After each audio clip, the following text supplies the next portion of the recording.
Saudações, vigia das pessoas. Estamos vendo Águias de Jó. Essa nossa série, essa nova série no canal, ela é um brinde a tudo que já foi feito até agora. Então nessa série nós queremos comentar alguns livros poéticos. Sim, Jó, que nós já comentamos em séries anteriores, Jó, Provérbios, que já comentei também, Salmos, que comentei parcialmente, Eclesiastes e Cantares. Entendeu? Ela é como se fosse uma como é que é? Cereja. É como uma cereja nesse delicioso bolo chamado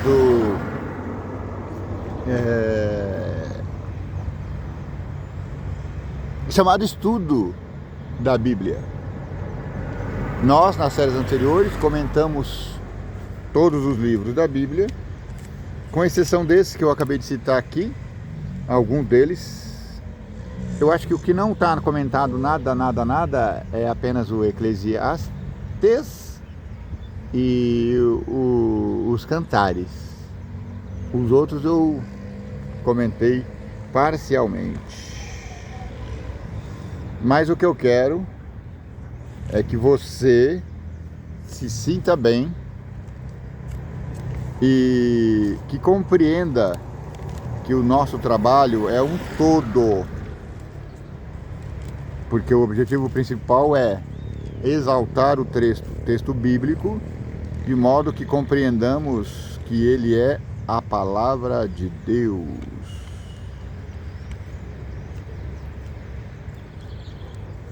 Ou que o texto contém a palavra de Deus. Porque a palavra de Deus é Cristo. E esse texto mostra o caminho. No último episódio, nós falamos que o Jó que aparece no texto aqui é pobre. A única riqueza de Jó é Deus, porque ele perdeu tudo, quase tudo. Ficou uma pessoa só ao seu lado. Quem? A sua esposa. Porque os irmãos foram embora, a igreja foi embora. Jó devia ser um juiz. Os seus amigos foram embora. E aqueles que sobraram, Eliú, Elifaz e Zofar, eles demandaram contra ele. Então, para falar nisso, Elifaz vai começar essa demanda. Vamos ver aqui. Então, depois de Jó ter se lamentado, respondeu Elifaz, o temanita, e disse: sem tentarmos falar-te, enfadar-te-ás? Mas quem poderá conter as palavras? Eis que ensinastes a muito, e esforçastes as mãos fracas. As tuas palavras levantaram os que tropeçavam, e os joelhos desfalecentes fortificaste. Mas agora a ti te vem, e te enfadas, e tocando-te a ti te perturbas? Ó Jó, chegou a hora de você sofrer, e você começa a falar contra Deus? Você está ficando doido? Porventura, não era o teu temor de Deus a tua confiança, a tua esperança, a sinceridade dos teus caminhos? Então, quando chegar os problemas, nós vamos abandonar a Deus, está dizendo Elifaz? Não, claro que não. Lembra-te agora de qual é o inocente que jamais perecesse? Existe um inocente que nunca pereceu? Não existe.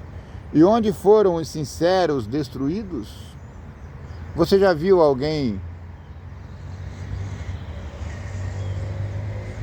que está sendo verdadeiro, inocente, sendo perseguido por Deus? Em outras palavras, Jó, você está na miséria, perdeu tudo, parentes, amigos, dinheiro. Você é culpado, Jó. Pensa bem.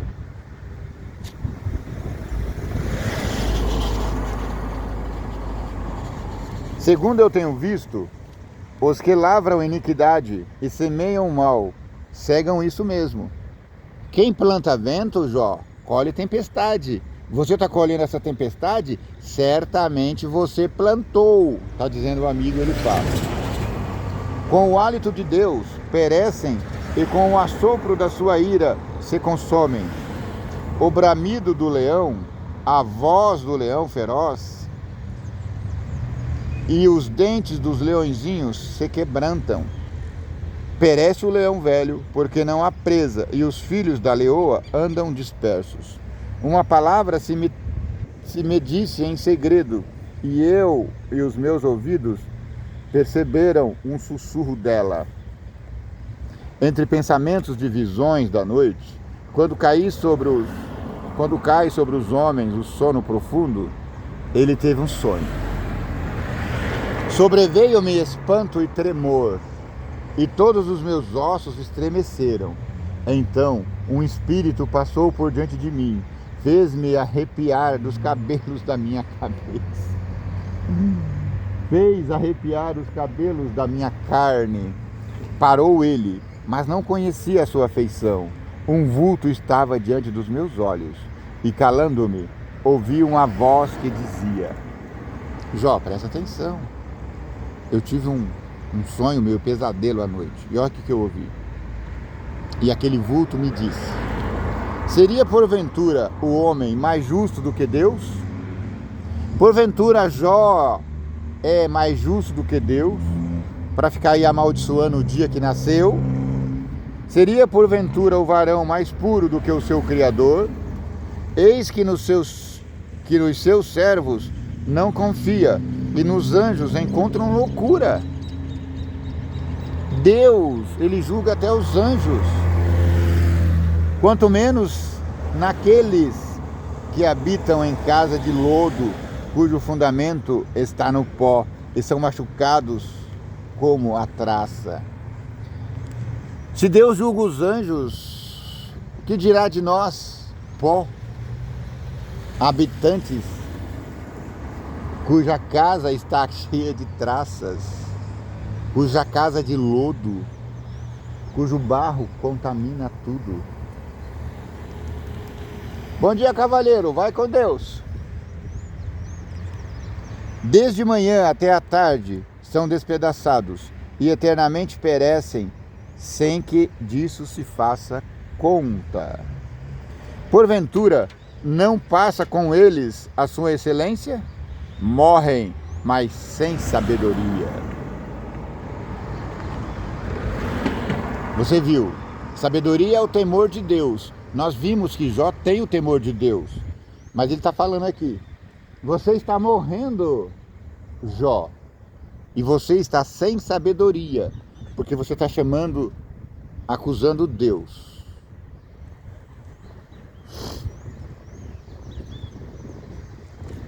E ele faz um apelo a Jó para que se converta. Chama agora a alguém que te responda, e para qual dos santos te virarás? Porque a ira destrói o louco e o zelo mata o tolo. Bem vi eu o louco lançar raízes, mas logo amaldiçoei a sua habitação. Seus filhos estão longe da salvação e são despedaçados às portas, e não há quem os livre. Seus filhos morreram, Jó. Você não percebeu ainda? Seus amigos foram embora. Você não tem nada, só esse caquinho aí com quem você está se coçando, com o qual você está se coçando. A sua mesa a devora o faminto, até que dentre os espinhos atira e o salteador traga a sua fazenda. Porque do pó não procede aflição, nem da terra brota o trabalho, mas o homem nasce para o trabalho, como as faíscas das brasas se levantam para voar. O homem é finito, tão certo quanto as faíscas das brasas voam sempre para o alto. Mas quanto a mim, eu buscaria a Deus e a Ele dirigiria a minha fala. Elifaz está aconselhando aqui. Ele faz coisas tão grandiosas que senão... Elifaz está falando, ele faz. Coisas tão grandiosas que se não podem esquadrinhar, e tantas maravilhas que se não podem contar. Ele dá chuva sobre a terra e envia água sobre os campos, para pôr os abatidos num lugar alto e para que os enlutados se exaltem na salvação. Ele aniquila as imaginações dos astutos, para que as suas mãos não possam levar coisa algum a efeito. Ele, Deus, apanha os sábios na sua própria astúcia, e o conselho dos perversos se precipita. O conselho do perverso se precipita. Até agora ele está indo mais ou menos equilibrado. Ele está apelando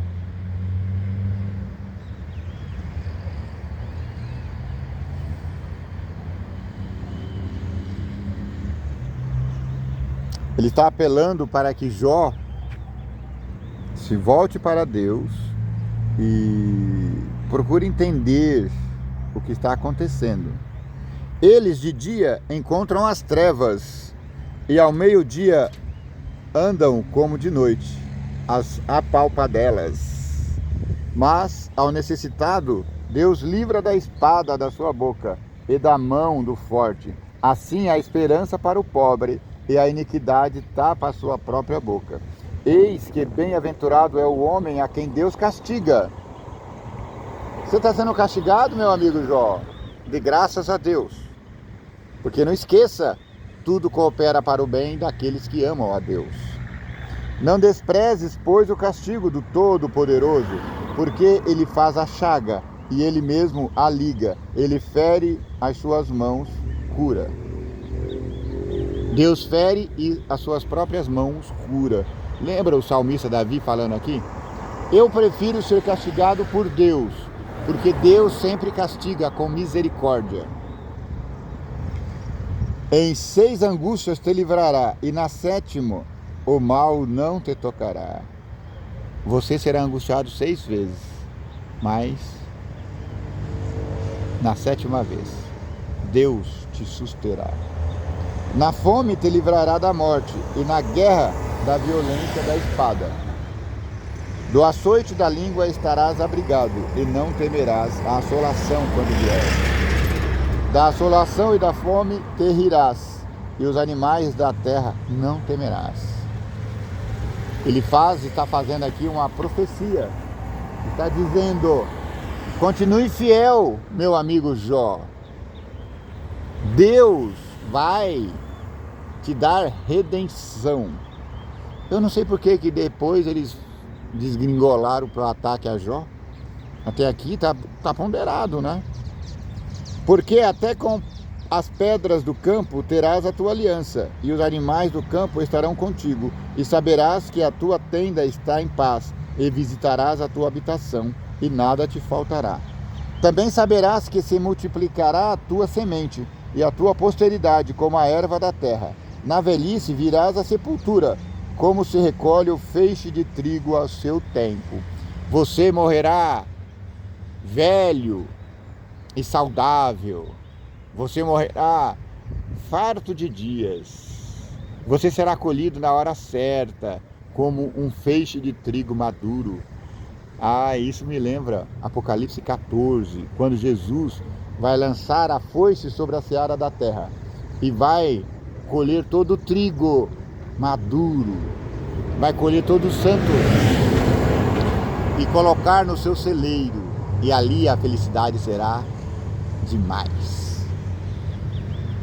Eis que isto já o havemos inquirido, e assim é. Ouve-o e medita nisso para o teu próprio bem. Aí Jó justifica a sua queixa, reclama de novo de Deus, eu já falei sobre isso, que é o capítulo 6 e 7. Então agora nós vamos pular. Se você quiser ver as queixas de Jó, tá aí no vídeo anterior, tá bom? E aí Jó se queixa dele, Jó reclama de Deus. E agora Bildade, um de seus amigos, vai falar com ele também. Entendeu por que eu tirei aí os comentários de Jó? Para que você percebesse as críticas a Jó juntamente. Entendeu? Então eu tô aqui, eu modifiquei um pouco o diálogo. Modifiquei não, eu tirei um pouco da ordem natural para que você perceba. Então, ele fez a crítica, agora vai ser Bildade que vai falar com Jó, depois de Jó ter se lamentado mais ainda de Deus. E ele disse: por que está me perseguindo, ó vigia das pessoas? Lembra que daí que foi que saiu o nome do canal, Vigia das Pessoas. Então respondeu Bildade, o suíta, e disse a Jó: até quando falará tais coisas, e as razões da tua boca serão qual vento impetuoso? Você está maluco, Jó? Porventura perverteria Deus o direito e perverteria o Todo-Poderoso a justiça? Deus é justo. Se você está sofrendo essa danura, certamente você é culpado. Ó, Bildade aqui subiu o tom. Subiu o tom, já está indo lá. Se teus filhos pecaram contra ele, também ele os lançou na mão da sua transgressão. Seus filhos morreram. Certamente seus filhos pecaram contra Deus, Jó. Mas se tu de madrugada buscares a Deus e ao Todo-Poderoso pedires misericórdia, se fores puro e reto, certamente logo despertará por ti e restaurará a tua morada da tua justiça. Seus filhos morreram, seus bens se foram, mas levante de madrugada, Jó, comece a orar. O teu príncipe, na verdade, terá sido pequeno. O teu princípio, na verdade, terá sido pequeno, mas o teu último estado crescerá em extremo. Apegue-se a Deus, Jó. Esqueça, seus filhos morreram porque pecaram. Arrependa-te você dos seus pecados e viva. Porque eu te peço, pergunta agora às gerações passadas e prepara-te para a inquirição de seus pais, porque nós somos de ontem e nada sabemos, porquanto nossos dias sobre a terra são como a sombra. Porventura não te ensinarão eles e não te falarão, e do teu coração não tirarão razões? Olhe, Jó, aos nossos antepassados, veja a história de Abraão, de Moisés. Veja, Deus sempre mandou agruras como consequência de pecado. Lembra, Deus castigou Jerusalém, foram levados para a Babilônia, em consequência de pecado.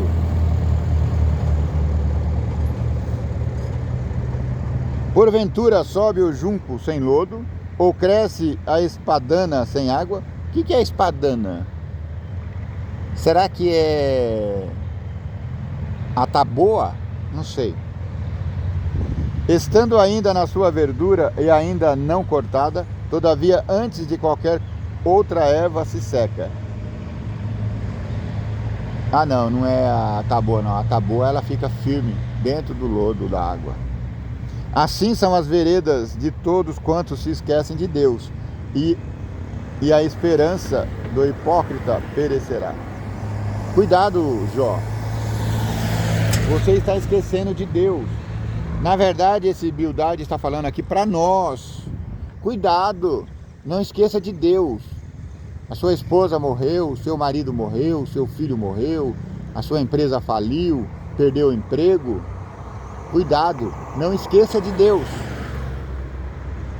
A sua esperança fica frustrada e a sua confiança será como a teia de aranha. Encostar-se-á à sua casa e ela não se terá firme. Ampará-la e ela não ficará em pé. Está sumarento antes que venha o sol e seus renovos saem sobre o seu jardim. Eu adoro essa palavra, renovo. Seus brotos. As suas raízes se entrelaçam junto à fonte para o pedregal atento, desaparecendo ele do seu lugar. Negá-lo-á este dizendo, nunca te vi? Eis que esta é a alegria do seu caminho, e outros botarão do pó. Eis que Deus não rejeitará o reto, nem toma pelas mãos aos malfeitores, até que de riso te encha a boca e os teus lábios de louvor. Você é perverso, Jó, e aqui para nós também. Vocês são perversos, estão sofrendo calamidades, porque a maldade humana é muito grande. São 10 anos fazendo a maldade aqui. Precisamos encher a nossa boca de louvor e nos alegrarmos no Senhor. Não vamos rir das desgraças, mas vamos nos alegrar, nos contentar em Deus, porque, em última instância, Deus é nosso juiz e salvador. Teus aborrecedores se vestirão de confusão, e a tenda dos ímpios não existirá mais. Fique tranquilo, Jó. A maldade tem dia marcado para terminar. A maldade está com os dias contados.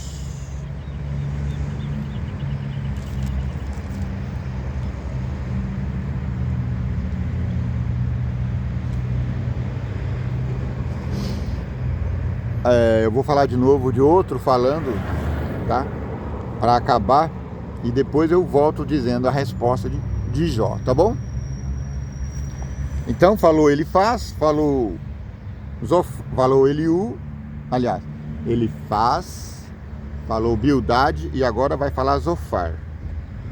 E então Zofar respondeu o Naamatita e disse: porventura não se dará resposta à multidão de palavras?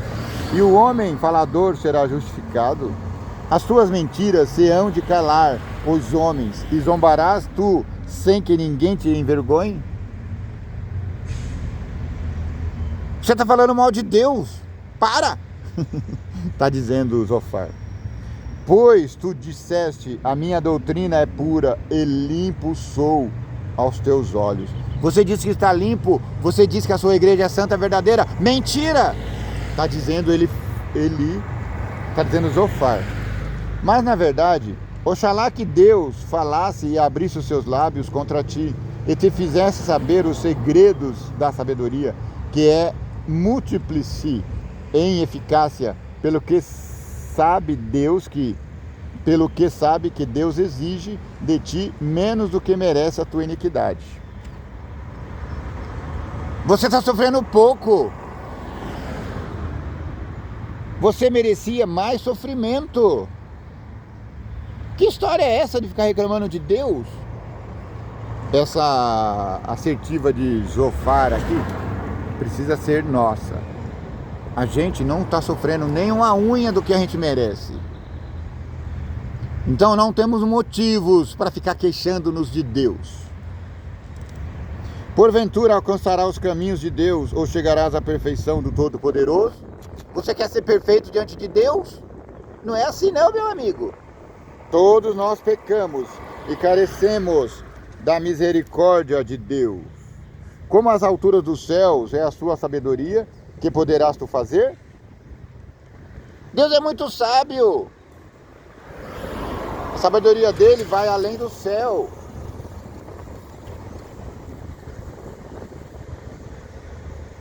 Mas comprida é a sua medida do que a terra, e mais larga do que o mar. Se ele destruir e encerrar ou juntar, quem o impedirá? Porque ele conhece os homens vãos, e vê o vício e não o terá em consideração? Mas o homem vão é falto de entendimento. Sim, o homem nasce como cria de jumento montês. O homem tem inteligência limitada. Por isso que nós falamos que a sabedoria é temer a Deus. Já foi falado aí, capítulo 28 de Jó. Está aí atrás. Se tu preparasse o teu coração, estende as tuas mãos para ele. Se há iniquidade na tua mão, lança-a para longe de ti, e não deixes habitar a injustiça nas tuas tendas. Ora, Zofar está falando aqui, faça um escrutínio aí na sua vida. Você está sofrendo porque você deve ter pecado. Seus filhos morreram, certamente pecaram. Você perdeu toda o seu rebanho, meu amigo. Como é que você ficou pobre assim do dia para a noite? Você deve ter culpa no cartório, está dizendo Zofar. Faça um escrutínio aí. A miséria não é coisa de Deus. Jó, por exemplo, aqui não tinha nada, mas ele era rico em Deus. A história de Jó conta a saga de um homem pobre. Sim, ele era pobre durante todo o período do livro. A exceção é para a introdução e o final. Antes ele era rico, depois ficou rico. Mas a experiência dele aqui é de pobreza. E na pobreza ele disse: eu louvarei ao meu Senhor, eu confiarei em Deus, ele se levantará a meu favor para a justiça, ele me ressuscitará ainda que eu morra. Jó tinha muita fé, Jó tinha o temor do Senhor. E o temor do Senhor é o princípio da sabedoria. A sabedoria começa temendo a Deus. Por que então o teu rosto levantará sem mácula e estará firme, e não temerás, porque te esquecerás dos trabalhos e te lembrará deles como das águas que já passaram. E a tua vida mais clara se levantará do que o meio-dia. Ainda que haja trevas, será como manhã. E terás confiança, porque haverá esperança, olharás em volta e repousarás seguro. E deitar-te-ás e ninguém te espantará. Muitos acariciarão o teu rosto, mas os olhos dos ímpios desfalecerão, e perecerá o seu refúgio, e a sua esperança será o expirar da alma. Amém. Bom, nós vimos hoje os amigos de Jó tentando entender como que Jó caiu nessa esparrela. Os amigos de Jó disseram: certamente você está em pecado, porque senão essa desgraça não teria caído sobre você. Se você tivesse de bem com Deus, seus filhos não teriam morrido, seu rebanho não teria sido devorado, levado pelos saqueadores, seus parentes não teriam te abandonado. Você está sozinho hoje porque você deve ter culpa no cartório. Sua esposa morreu, a culpa deve ser sua. Seus filhos morreram, a culpa é sua. Porque Deus não paga com injustiça ao justo. E se você está aí tropeçando, porque alguma coisa você fez. Fala a verdade, Jó. Você está querendo enganar quem? Você está aí se coçando com um caco de telha e ainda está falando que é justo ainda? E ainda tem a petulância de se levantar contra Deus, de chamar Deus do céu que ele venha aqui. Se Deus aparecer aqui, eu vou falar das minhas reclamações, disse Jó.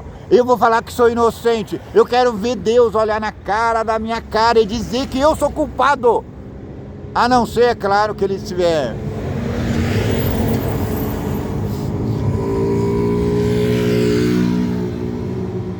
A não ser, é claro, que ele tenha em mente cobrar os pecados da minha juventude. Senhor, o senhor está cobrando os pecados da minha juventude? Só pode ser isso. Porque eu sou Jó, eu sou inocente, eu nunca roubei ninguém. Eu fui juiz, fui justo. Eu alimentava os pobres. Eu sempre fiz o que devo fazer. Fazia justiça às viúvas. E agora estou sofrendo. Meus amigos estão dizendo que o sofrimento é porque eu pequei, mas eu não pequei nada. Eu sou inocente, disse Jó. Eu não fiz nada. Por que eu estou quase a morrer aqui? E os amigos falam, isso é impossível. Porque Deus não traz castigos para inocentes. Se você está morrendo, é porque alguma culpa no cartório você tem. E o pior é que até o Jó acreditava nisso. Tanto é que ele perdeu o argumento aí. Porque ele também entendia que Deus estava fazendo injustiça. Porque ele estava sendo justiçado, mas ele era inocente. Então ele acusava Deus desse erro. Deus estava colocando uma sentença falsa sobre ele. Então por isso que ele estava indignado contra Deus. E os seus amigos ficavam indignados porque a prova de que ele era culpado era a doença dele. E Jó falava, é verdade, eu estou doente, deve ser isso mesmo, eu devo ser culpado. Então deve ser os pecados da minha infância. Quando você estiver sofrendo perseguições, doenças e outras coisas, esquece de querer achar o culpado. Não há culpados. Não aqui no nosso plano. A culpa está na guerra que houve no céu. Apocalipse disse que houve batalha no céu. Miguel e seus anjos lutaram contra Satanás e seus anjos. Miguel venceu a luta. Então precipitou Satanás e seus anjos para o abismo. O abismo é aqui, próximo à terra. E esse tinhoso foi habitar aqui na terra. Deus permitiu, por algum motivo, que ele morasse aqui. Ele é bem limitado aqui. Ele não pode fazer tudo o que ele quer. Mas a verdade é que ele mora aqui. E todas as agruras que os homens cometem é inspirado por ele. Então, em última instância, todo pecado que se comete, o último culpado é Satanás. Satanás vai pagar por esses erros que ele nos obriga a cometer. Só que ele não obriga, ele não pega o cigarro, acende e coloca na nossa boca. Ele só fala, vai lá, fuma um cigarrinho. Hoje não é cigarro mais, tá na moda o narguile. Ou narguilé, alguns falam, não sei. Vai lá, puxa a mangueira. Dizem que cada puxada daquela, que equivale a 5 cigarros. Um narguilé equivale a fumar 5 cigarros. É morte na garrafa. Mas os homens não são culpados de fazerem isso. Eles são culpados porque eles que fizeram. Poderiam optar por não fazer. Mas eles são inspirados pelo cramunhão sanguinolento, o inimigo de Deus. No próximo vídeo nós vamos colocar Jó se defendendo dessas acusações. O único problema é que Jó,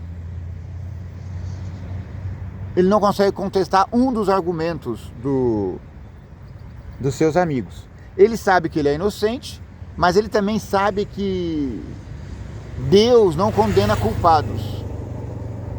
E se ele está sendo condenado é porque ele é culpado. Então, eu chamo isso de crença limitante.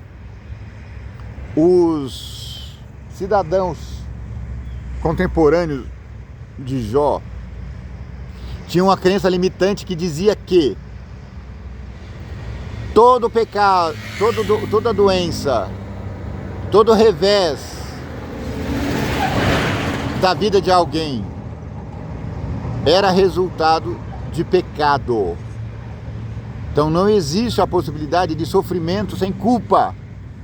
Então essa era a crença limitante da época de Jó.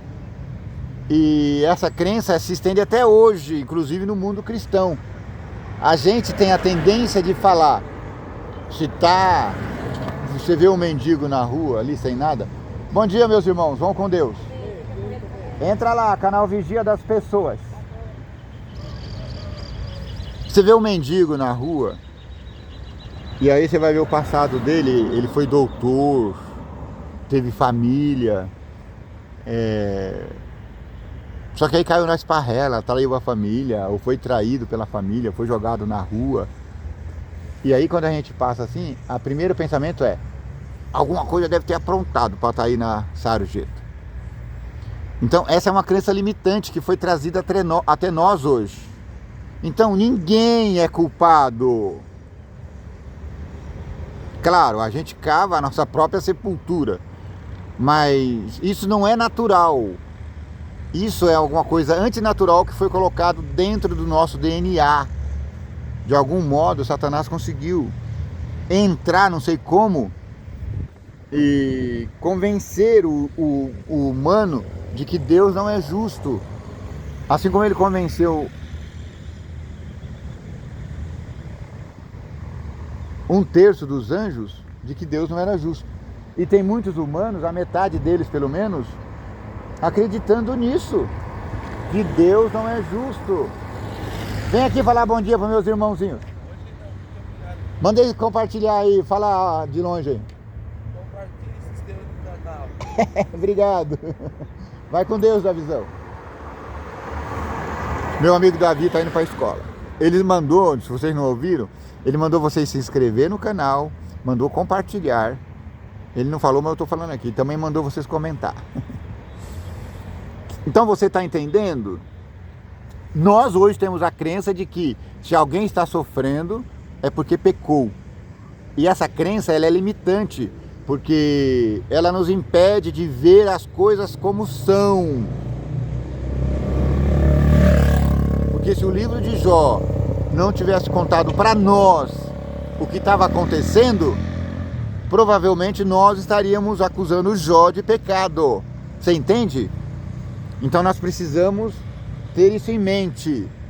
Quando você ver a miséria, quando você ver destruição, quando você perceber pessoas sendo perseguidas, tá sofrendo porque causou. Não é assim. Nesse último episódio da cadeirada, vocês sabem, muitos estão dizendo a vítima causou, a vítima é responsável. Claro que não. O diabo entrou no couro daquele lá e tentou matar o outro. Foi uma tentativa de assassinato. Mas a culpa é do provocador, porque o cara chamou ele de quê? De ladrão, de sei lá, de... E aí a ira satânica entrou e ele foi lá e matou. Foi o extremo do extremo. Eu acompanho já debates políticos há 30 anos, mais de 30 anos. Fiquei indignado. E faço minhas as palavras da candidata Marina, que disse: é um absurdo que isso tenha acontecido sob os olhos do Brasil e que ninguém tenha feito nada. Ela diz: você deveria estar preso porque cometeu um crime à luz do dia.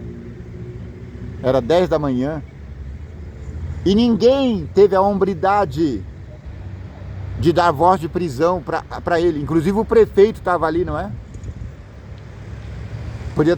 Se você está presenciando um crime, você tem a obrigação de interferir e não culpar a vítima. Não importa se você goste do Marçal ou desgoste, isso não importa. Seria a mesma coisa culpar o abusador porque a mulher estava usando saia curta. É a mesma cena, entende? E daí, eu já tinha pensado nisso, mas depois eu ouvi ele falando que se fosse ao contrário, ele teria saído dali algemado, apesar de ser muito rico. Mas o consórcio comunista brasileiro estava ali atuando. Inclusive a empresa... Bom dia, minha irmãzinha. Vem hoje falar bom dia, vai. Um dia você vai vir? Olha. Olha. Então o consórcio comunista do Brasil está atuando. E esteve atuando ali. E esteve atuando no outro debate.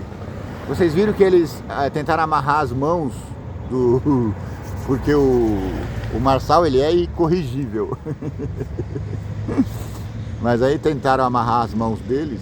E olha que talvez se ele ganha, pode ser que ele não leve, não sei. Mas nós temos que estar atentos. Sobretudo nós, os professores. Porque alguns estão falando que ali parece uma sala de quinto D. Parece mesmo. Eu já vivi cenas muito parecidas com aquela ali. Então, é imaturidade em velhos de 60 anos. Sabe, uma pessoa que teria que ser madura, teria que saber conduzir o fato, teria que...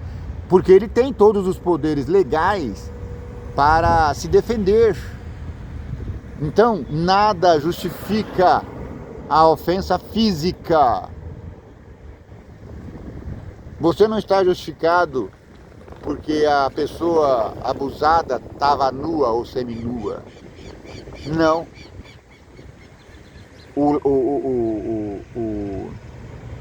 O criminoso, ele precisa ser identificado e parado imediatamente. O que não aconteceu ali. Só no dia seguinte a Marina falou o que disse.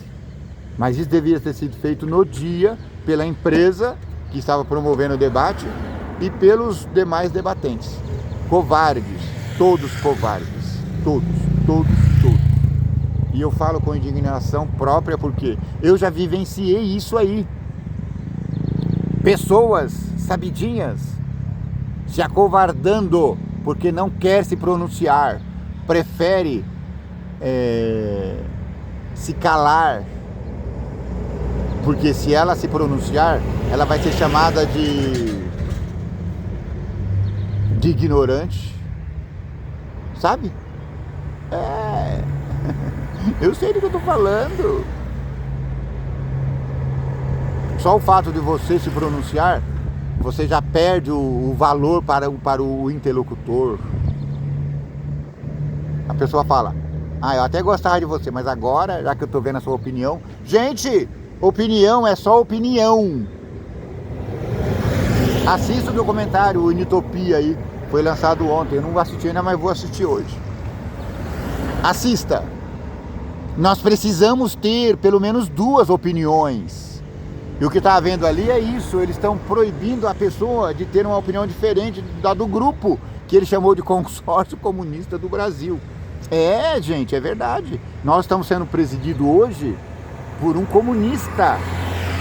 E esse consórcio está alinhado a esse comunista. E digo mais, hein? Essa agenda 2030 que vai acontecer agora, acho que é dia 20, parece? Ou dia 22? Essa agenda não é agenda brasileira. Essa é a agenda internacional. E o nosso governo assinou integralmente todos os requisitos dela. Essa agenda só não avançou mais porque o presidente dos Estados Unidos barrou. Só que depois ele caiu e agora ele voltou. E agora ele está tentando voltar. Se ele voltar, as coisas melhoram um pouco. Mas se acontecer da esquerda continuar nos Estados Unidos, nós vamos perder todo o nosso território nacional. Ou pelo menos boa parte, que nós chamamos de Amazônia. Que o vigia das pessoas te abençoe, te guarde. Que o vigia das pessoas tenha misericórdia de ti. Que o vigia das pessoas faça resplandecer o teu rosto sobre ti. Que o vigia das pessoas te dê paz.